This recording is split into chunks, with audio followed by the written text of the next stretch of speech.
Olá, bom dia, turma do sétimo ano. Sejam todos bem-vindos a mais uma atividade de português. E a nossa atividade de português hoje nós vamos fazer a qual vai ser avaliativa. Nós iremos relembrar que do assunto que nós estávamos estudando. Nós estudamos verbo, que verbo é a palavra que exprime ação, estado ou fenômeno da natureza. Falamos que os verbos possuem 3 conjugações. Primeira conjugação, quando o verbo terminar em AR, exemplo, o verbo amar. Segunda conjugação, quando ele terminar em ER, exemplo, o verbo comer. Terceira conjugação, quando o verbo terminar em IR, exemplo, o verbo pedir. E nós falamos que eles possuem 3 modos verbais: indicativo, subjuntivo e imperativo. O indicativo é quando o verbo vai exprimir a certeza. O subjuntivo ele vai exprimir uma dúvida ou uma hipótese. E o imperativo é uma ordem e um pedido. E também vai ter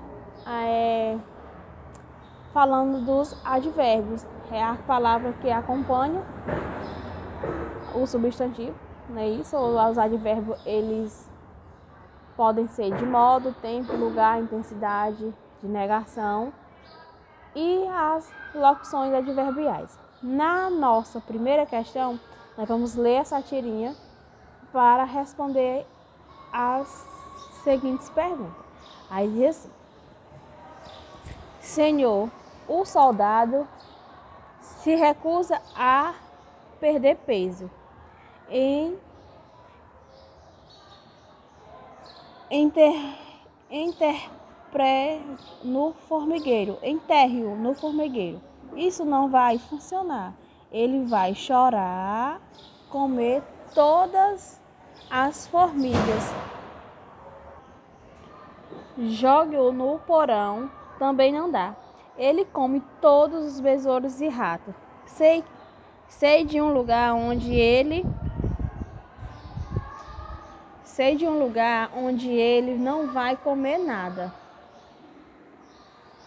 O Croc disse que você precisa de ajuda. Na letra A, vocês vão dizer assim: como o comandante tentou resolver o problema de excesso de peso do soldado? O que foi que o comandante quis fazer para que o soldado perdesse o peso? Na letra B, por que essa decisão conferiu humor à tirinha? C, releia as frases. Enterre no formigueiro, joga no porão.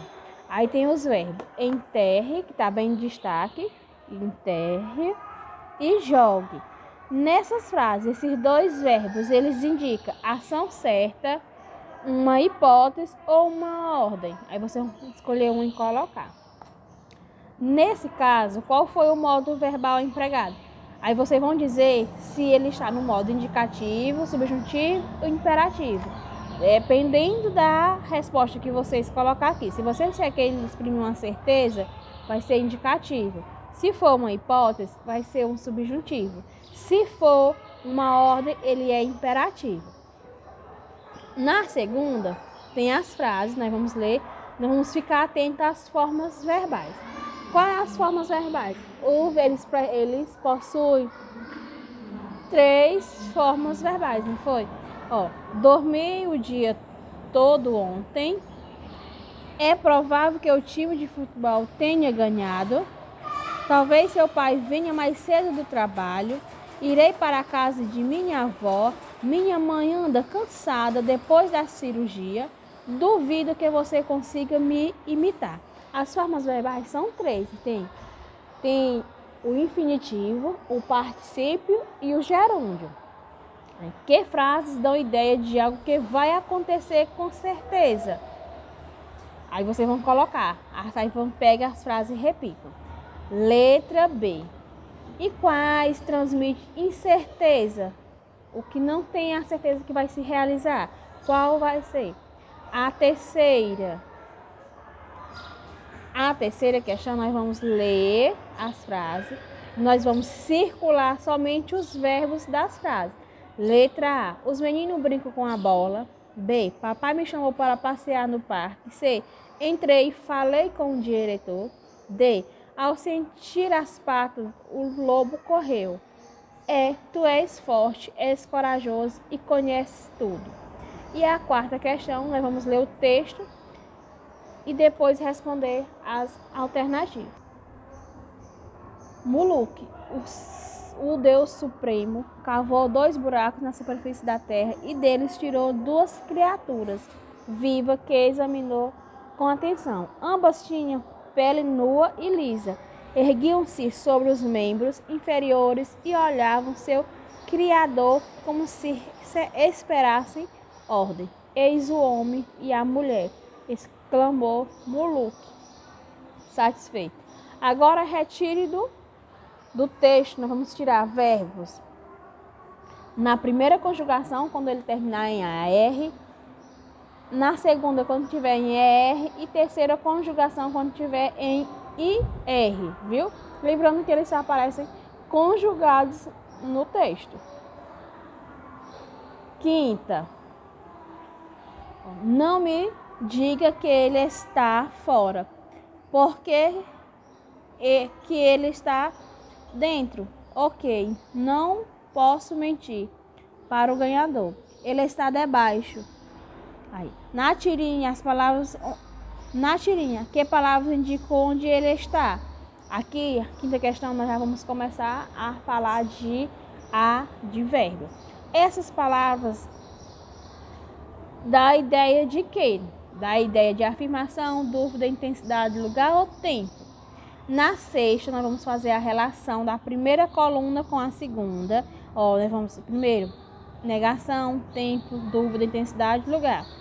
Ontem, mais, aqui, talvez e não. Vocês irão fazer essa relação de uma com a outra. A sétima, complete com as frases entre parênteses. Né? Aí as palavras têm fora, dentro e debaixo são palavras variáveis ou invariáveis. Aí vocês vão me dizer se ela. E a oitava, nós vamos ler e observar os verbos destacados. A atriz falou pouco. A atriz é bastante charmosa. A atriz desempenhou muito bem seu papel. Aí as palavras que estão destacadas. Pouco, bastante, muito são advérbios que indicam circunstância de tempo, negação, modo, intensidade ou lugar. A nona, nós vamos ler esse texto aqui. A outra noite.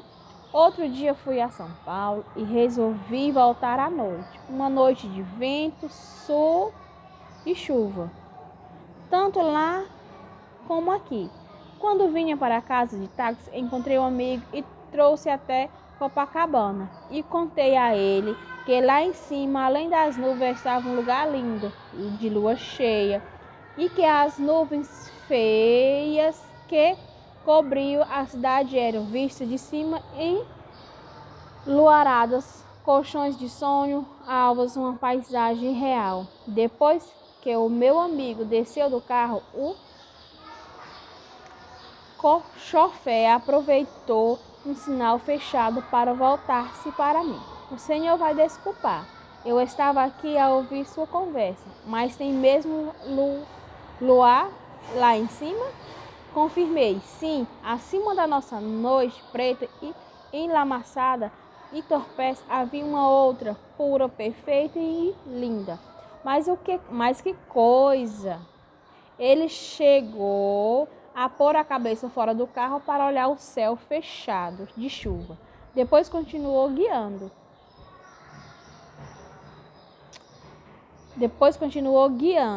mas lentamente. Não sei se sonhava em ver aviador ou pensava em outra coisa. Ora, sim, senhor. E quando saltei e paguei a corrida, ele me disse, uma boa noite e muito obrigado ao senhor, tão sinceros, tão veementes, como se eu lhe tivesse feito um presente do rei. O tipo do texto que nós terminamos de ler é reportagem, crônica, fábula, entrevista ou convite. Como era a noite vista pelos taxistas e pelo amigo do narrador? Calor e chuva, vento e chuva, luar lindo, lua cheia. Aiá é uma figura formada por um quadrado, um paralelogramo e 5 por triângulos. Suas regras consistem em usar as 7 peças em qualquer montagem. Este enunciado refere-se ao tagram, cores, pontilhismo ou retângulo. E nós vamos observar essa figura e falar pra gente o que cada uma elas nos lembra. Ela nos lembra figura de que vocês irão colocar. E essa foi a nossa atividade avaliativa de hoje.